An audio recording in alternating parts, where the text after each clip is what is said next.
Hi, welcome, Spokes, Strokes, and Strides, Kansas City's only radio program focused on cycling, swimming, and running, and it is live on this Wednesday night. Frank Bowl, Miles McMillan. Miles, how are you? Good deal, Frank. I'm fine. How you doing? I'm doing great. You know, we got a jam-packed show lined up for you tonight, so we're not going to waste any time. Our third guest tonight is truly an amazing gentleman from Warsaw, Missouri.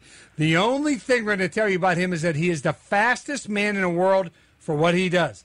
That's all we're going to say. If you want to know more, you'll just have to listen as we interview this colorful, funny, and obviously very talented and well-conditioned athlete. Yeah, he's going to be a treat. He'll be a trip. Great Yes, story.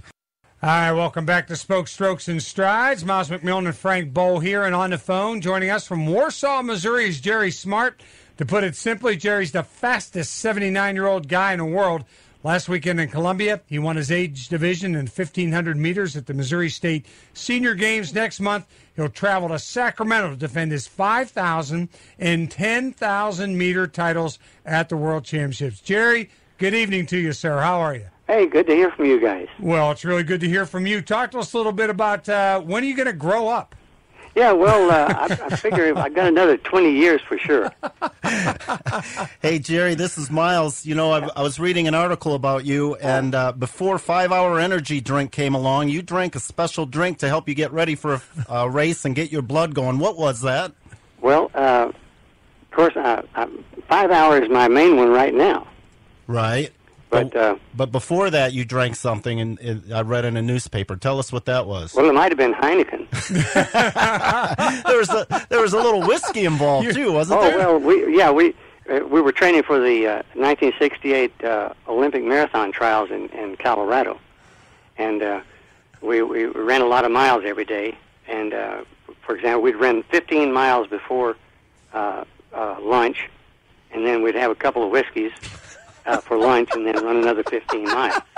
So, you know, I had we had a high 3-day high there of 90 miles. Wow.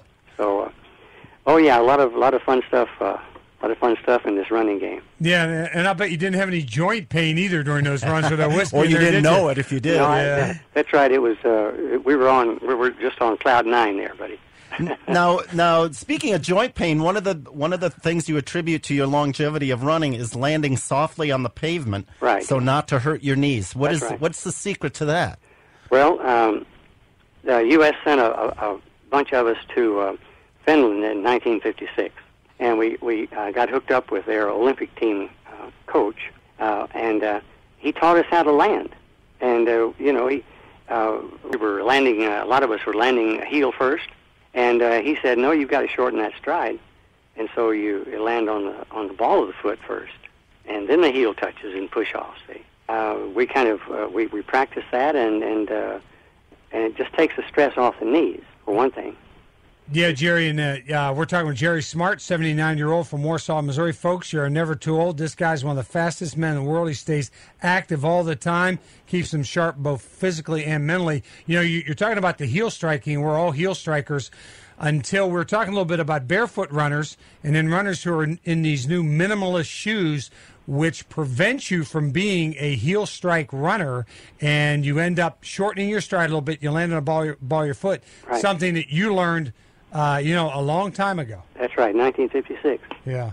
And so it's paid off because I don't have hip problems or knee problems, and so there you are. You know, if I could just get this word out to as many people as possible. Well, we're going to get out there to as many as we can. Yeah. Okay, Jerry. So you're lined up at the starting line, and you're looking across to a young punk like me at 51 and an even more punk Frank Bowl at 64. These young guys looking at you, yep. Saying, "Yeah, well, I don't have to worry about this guy."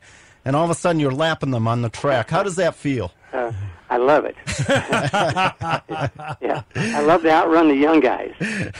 And really, Jerry, that's part of your motivation, isn't it? Oh, sure. Yeah. You know, foot racing has been around forever. Of course, I don't weigh very much, so I couldn't play basketball or football. And I remember I had blue blazer with my All-American patch on the pocket, and I had a date. There was a supermarket named All-American in Southern California, and so when I walked in, my date had a young daughter, and the daughter saw this jacket. Said, "Mommy, does he work at the supermarket?" deflates the ego quickly. Yeah, That's all it breaks takes. it on a Out of peg the or mouths two. of babes. Hey, Jared, do you train by yourself, or do you train with younger runners, or are there other runners near your age group that you train with down there? That's a problem because there's the only other guys, folks my age, are mostly dead. And so, You're not in that category. yeah, no. So the 50-year-olds that I get to train with once in a while, it gives me a pretty good test, because they've got 30 years on me. And so we go out for a long run. They're just kind of cruising along. But, at 80, I really have to work it. So it's good for me. But You are unbelievable. Well, what else is good for you is you sent me some pictures of your training regimes. Oh. Dragging around tractor tires, Yeah. pushing shopping carts in a Walmart parking lot. During the winter. During the winter Oh, with yeah. weights in them. Yeah. What else you got going on down there in Warsaw? The deal was me pulling that ATV tire. I was doing that one day down here, and I saw some friends who were out for a walk, and they were coming toward me. And so we got close enough to visit for a minute. They said, "We thought you're walking your dog." Damn, here I was. And they said it just like that. Just like that, Yeah. No, the dog was walking you because it was behind you. Yeah. That is classic. Hey, you're talking about your training techniques. You're running 8 miles a day now.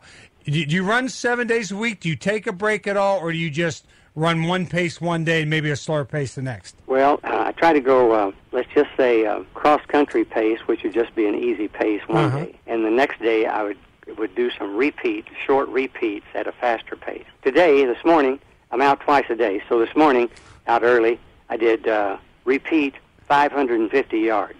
I have it measured on the roads. And I have spray paint, marks all over the roads around here. And MoDOT must love you. yeah, well, it's Corps of Engineer property, and they never have complained. So Yeah.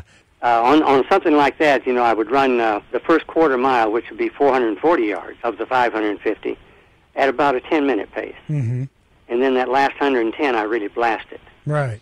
Because in a race, I've got some big races coming up. I just have to do what I can to try to get ready. I just don't have anyone else to train with. Yeah, right. Now, did you lift weights at all?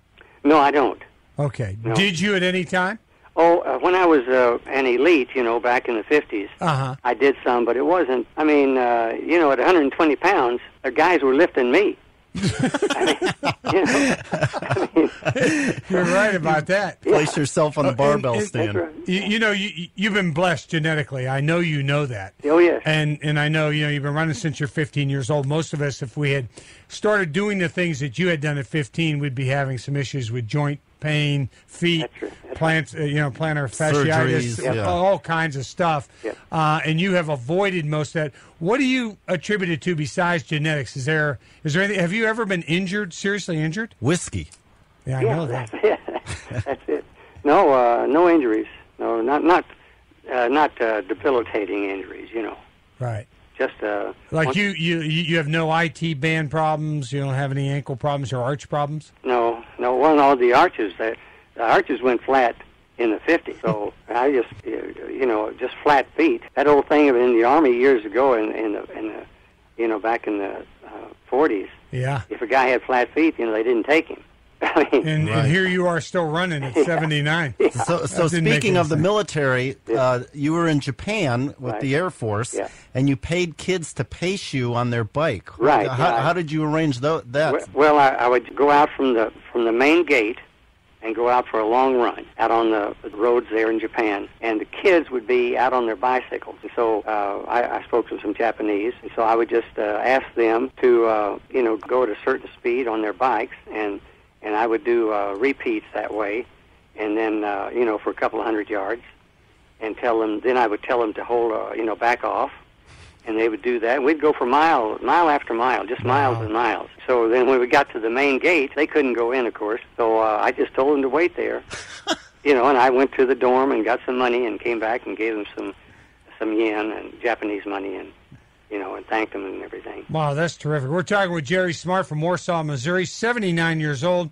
This last weekend in Columbia, he won his age division in the 1,500 meters and beat a lot of younger runners at the Missouri State Senior Games. Next month, he'll be in Sacramento to defend his 5,000 and 10,000 meter titles at the World Championships. Jerry, you are an inspiration to all of us, and we are, we're going to really try to follow you here, and we're going to have an update after you get done next month. That'd be great. For your 5,000 and 10,000 meter. And we'll probably have you back on again. Let me ask you a question. Are you a native Missourian? No, I'm a Texan. Oh, and how'd you end up in Warsaw? The gal I dated in 1953 in Colorado. The same one had the kid? Yeah, at college there.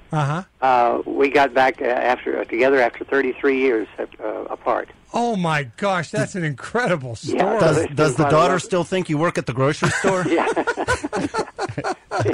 Jerry, best of luck to you. We will be following you, and we'd love to talk to you towards the end of the summer and see how things are going. Good. I've got 4 events out there in California. Okay, what are the 4?